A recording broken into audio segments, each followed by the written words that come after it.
नमस्कार।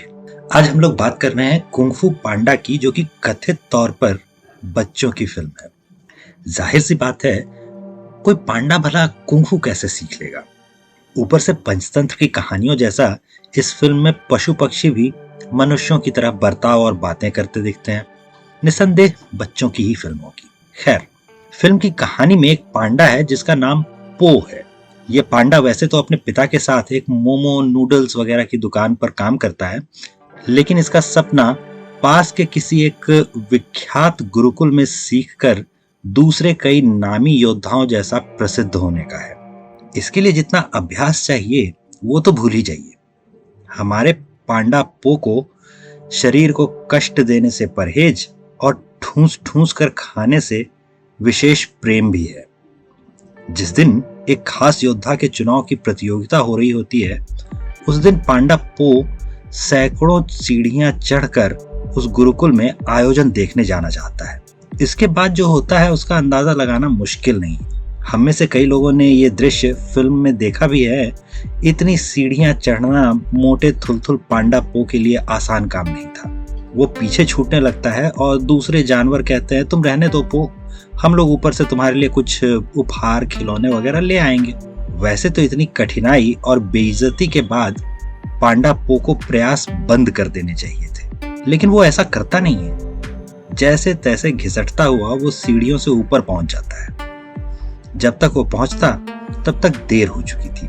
आयोजन स्थल का दरवाजा बंद हो गया था और ढोल नगाड़े की आवाजों में कोई उसका दरवाजा पीटना सुनता भी नहीं है। इतने के बाद तो पांडा पो को प्रयास छोड़ ही देना चाहिए था, लेकिन वो एक छेद में से लटक कर अंदर झांकने की कोशिश करने लगता है। ये प्रयास भी नाकामयाब होने पर वो एक कुर्सी में कई रॉकेट और पटाखे बांधकर उसके ऊपर बैठ जाता है। उसका ख्याल था कि वो रॉकेट के साथ उड़कर अंदर जा गिरेगा। मोटे पांडा पो का वजन इतना था कि शुरुआत में ये तरकीब भी नाकाम होती है। इतने में उसके पिता भी आकर उसे बेवकूफी करने से रोकने की कोशिश कर रहे होते हैं। तब तक अधजले रॉकेट जल पड़े और आखिरकार पांडा पो उड़कर अंदर ठीक वहीं जा गिरा जहां गुरु उग्वे अगले ड्रैगन योद्धा का चुनाव करते हुए इशारा कर रहे थे। बच्चों की इस फिल्म को अगर आपने बच्चों के साथ बैठकर देखा हो तो ठीक है, अगर नहीं देखा तो आप मार्टिन लूथर किंग की उक्ति याद कर सकते हैं। अगर तुम उड़ नहीं सकते तो दौड़ो, अगर दौड़ भी नहीं सकते तो चलकर आगे बढ़ो, चल भी नहीं पा रहे तो घिसट कर आगे बढ़ो, लेकिन आगे बढ़ते रहो।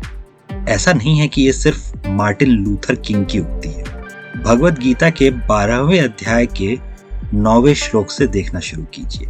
यहाँ भगवान श्री कृष्ण कह रहे होते हैं, अगर तू मुझ में अचल भाव से मन को अर्पित करने में समर्थ नहीं है तो धनंजय तू अभ्यास योग के द्वारा मेरी प्राप्ति की इच्छा कर।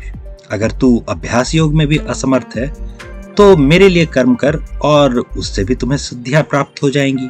अगर समता के आश्रित हुआ तू ये करने में भी असमर्थ है तो मन और इंद्रियों को वश में कर और संपूर्ण कर्म के फलों का त्याग कर दे।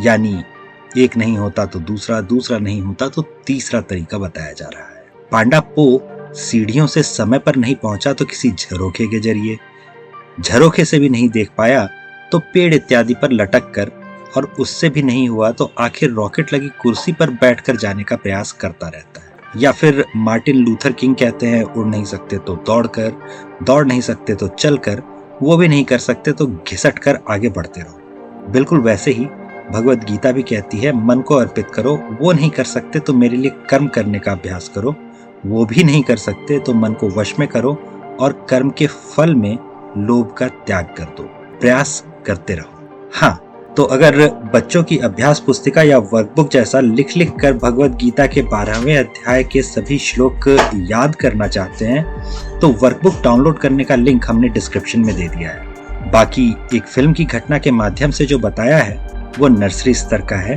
और पीएचडी के लिए आपको भगवत गीता पढ़कर स्वयं समझना होगा। ये तो याद ही होगा। धन्यवाद।